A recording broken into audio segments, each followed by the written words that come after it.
Hey, Happy New Year, everybody. 2018. Wow. Another year. Well, it has been extremely cold in New Hampshire this year, even colder than usual. It's been -5, -10, and with wind chill, it's down to -25, -30. And I've gone out and walked in these weather, and you go about a mile, and everything starts to become almost like it's been perma-pressed. It becomes hard as a rock. So I decided that I was going to go someplace warmer, and I looked online, and I found, I was finding flights for about $350, $400 to the various places I wanted to go to in the United States. And I looked at the Caribbean as well. I considered that. But then I found a flight back to China, back to Guangzhou, for only $465. It's the cheapest I've ever found. So I grabbed it. And it's a long way to go. It is a long flight. And it's not something I look forward to, but I actually had not planned to go to China this year. When I look over the next 6, 10 months, 12 months, I didn't see myself going to China. So that's the main reason why I'm doing it, is I figure it's a great price, and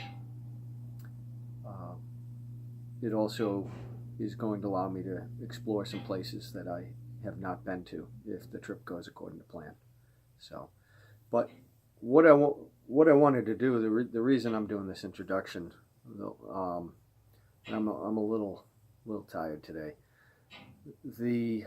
I've been starting to practice my Mandarin again, and I figured I would show. I don't think I've ever shown this program that I use. I think it's fantastic. And it's a program called Fluenz, Fluenz.com. And I bought it back in 2010, before there was a real strong internet presence. They sent out discs back then. So I'm going to show this video, and I'll let the video speak for itself. But this is something that I've talked to with some other people about, how Chinese is a very tonal language. And this video will do a better job explaining it than I could. So I'm just going to show this. And again, Happy New Year. One of the major differences between Chinese and English are the tones. In English, for the most part, it doesn't matter how you say a particular word. Take the word good. You can say it good, good, good, or good. Anyone will understand that you mean to say something that is not bad. However, in Chinese, using the wrong tone can lead to disastrous misunderstandings. Take the most common example that the Chinese use when teaching tones in school. Ma. Ma in the first tone means mother. Ma in the second tone means numb or marijuana. Ma in the third tone means horse. And ma in the fourth tone means to scold. Da ma means aunt in Chinese. Just imagine if you called your aunt Da ma, big marijuana. Or what about Da ma, big horse? I don't know which one is worse. So, to save you an embarrassing situation like that, we're going to do our best to get you to say the right tones. Let's just go in order. The first tone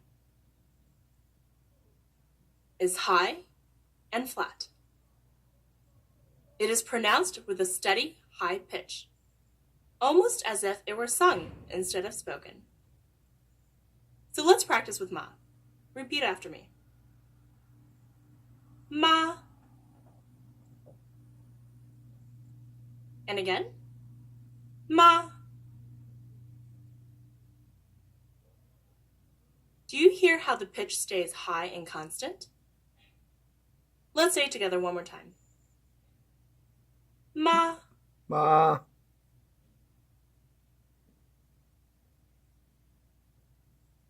The second tone, the rising tone, is a sound that rises from mid-level tone to high. Let's use our ma syllable again. In the first tone, it sounds like ma. But in the second tone, it would sound like ma, Ma. ma, ma. Do you hear the pitch rise? One more time. Ma. When I think about the second tone, I think of a question word. Coming? What? Ma? Let's say it together one more time. Ma? Ma. You're doing great. I know it can be very frustrating, but trust me. If 1.5 billion people in the world can do it, you certainly can. Okay, let's move on to the third tone. In Fluenz Mandarin 1+2, Sonia taught the third tone as it is traditionally taught, as a sound that falls from mid to low pitch before rising up to high. For many people, the third tone is the hardest to master because of this very nature of the down and up inflection. Even I, as a native speaker, sometimes have trouble with the third tone.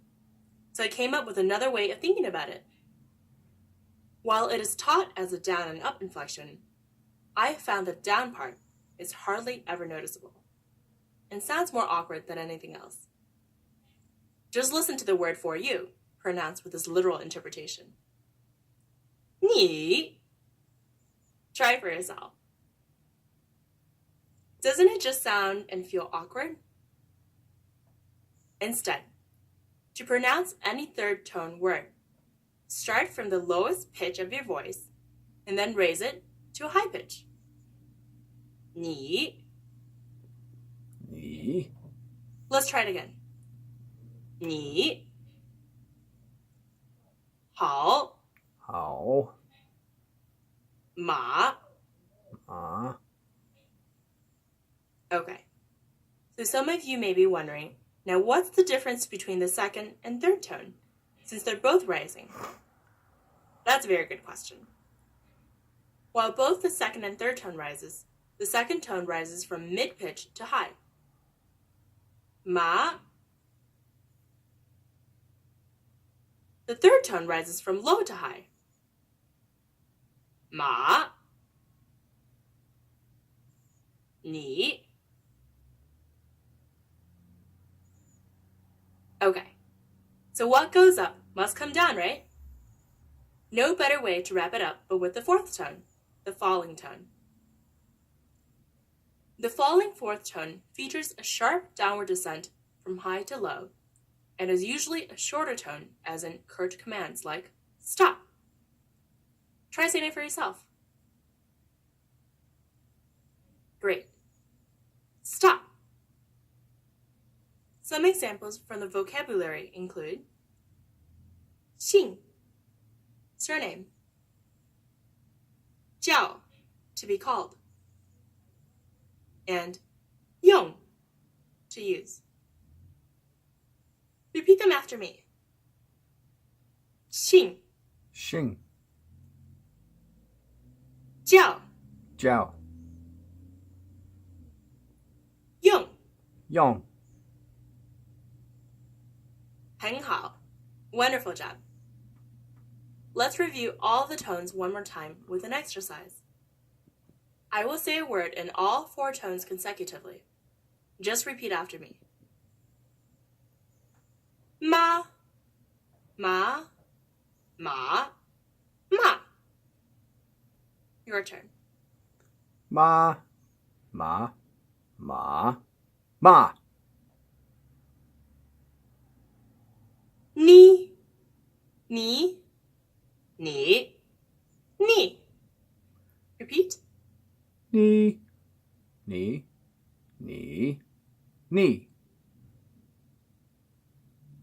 他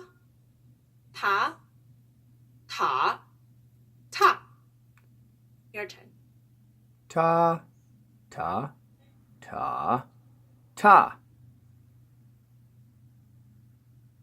And 教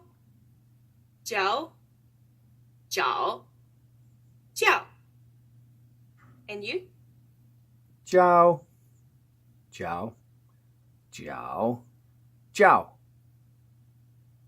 Before we do anything else, I'd like to talk about the neutral tone for a bit. No need to panic. Mandarin still has only 4 tones, but we just wanted to address the neutral tone so as to quench those curiosities out there that are wondering why some pinging syllables don't have accents over them. In Mandarin, there is something known as the neutral tone, which is, for our purposes now, nothing more than a lack of a tone. It is fairly rare and almost always comes at the end of a word or phrase, pronounced in a light and short manner. For example, the m in 什么 is barely heard. Because of the overpowering tone of the first syllable, the second one is of the neutral tone. The neutral tone often occurs with words with repeating syllables, as in 谢谢. It also occurs in question words, like the yes or no question word, 吗. 你好吗? Don't worry too much about the neutral tone.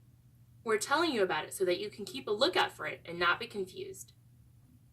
If you don't see an accent over a syllable, that just means it's a neutral tone syllable. We're putting so much emphasis on tones because once you're able to identify each tone, you will be well on your way to better understanding and speaking Mandarin.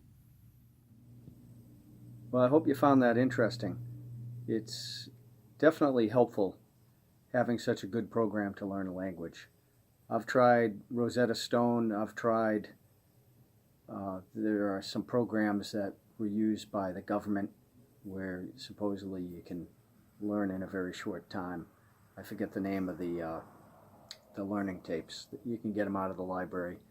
I've tried Duolingo. I've tried many different programs. And this one I've found to have very good success. It's very comprehensive. I just showed this very small part of the program. Typically each session starts with an introduction, what they're going to do, and then it just gets into workouts, as far as learning the language. And they have multiple languages. If you want to learn how to do a language, I definitely recommend going to Fluenz.com. When I bought the program back in, I think it was 2010, I paid over $500, I think close to $600 for the 3 courses. And I'm pretty sure right now it might be under $300 now. Don't quote me. You can check it out on the websites. But if I was going to learn another language, I would definitely get something from Fluenz. And I like the program so much, I actually reached out to them. I said, hey, can I offer this program for sale, to people who are interested? And they're like, no.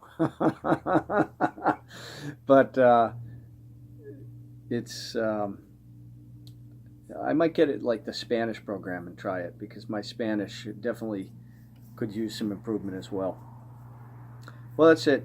I don't want to go on too long. I've already rambled on long enough. So this is just a little insight. If you're interested in languages, or you were interested in maybe how difficult Mandarin is, this will give you a little insight into really what one of the main differences between English and Chinese. This is why if you can get kids learning languages when they're young, it's so much easier. So much easier. So, Happy New Year, everybody.